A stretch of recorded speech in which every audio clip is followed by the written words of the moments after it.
So guys, ngayon nandito kami ngayon sa Power Up kung saan magaganap ang kauna-unahang Smash Cup ng Nicolas. Oh my God, excited na ba kayo? Kasi ako, I'm so excited na I cannot condone this feeling anymore that it will happen once in a year. So sino ang magwawagi ngayong taon? Team Nico ba o Team Perlas?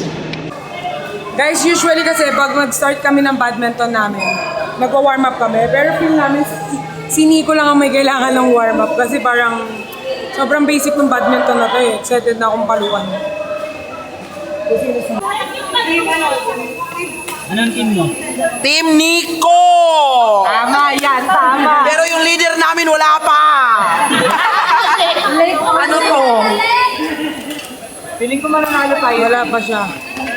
Kaya ano ko siya, gusto ko siya sinusugsog. Hi, Ken. Kamusta? Nag-joke mo doon. Ano na? Hi, okay lang ba may mic? Ay, walang mic. Hello! Yung sinabi ko lang pinupuntahan niyo. May matanong. Madali lang po. Alam po, sino po yung support nyo today? Anong team? Team Nico, Team Perla? Since andito ako, team Pat tayo ngayon. Team Pat, Nico daw doon. Oh. Team Pat po. Yes. Ano lang po, kung ano pong team nyo? Team Perlas or Team Nico? Hala! Bakit naman may pag-ganun? Laro lang ako po, sa laro lang. Sino yung support nyo mamaya?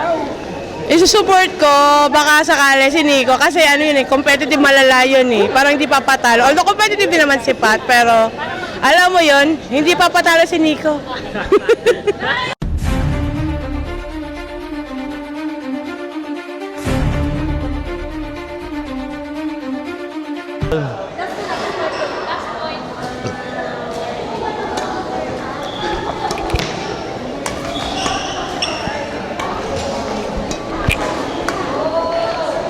Oh, inside. Hindi sinalog. Natuduling ako dito.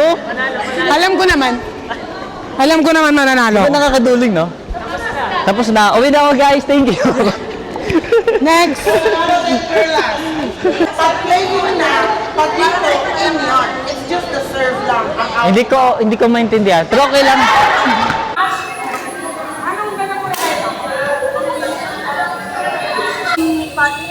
Team Nico daw pa to. Ayaw, Nico. Naman yan eh. Bakit si Nico? Ito rin oh. Lahat sila. Hoy, hoy lang yan.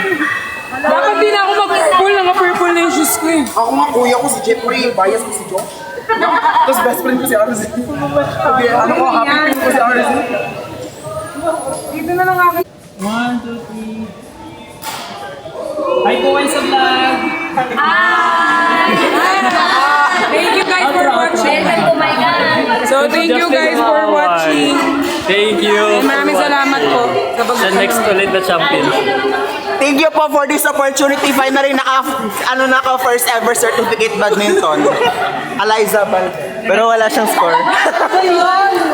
Ay, thank you po. Ba't dito ako napunta? Dapat dito, no? Volleyball yun, Ben?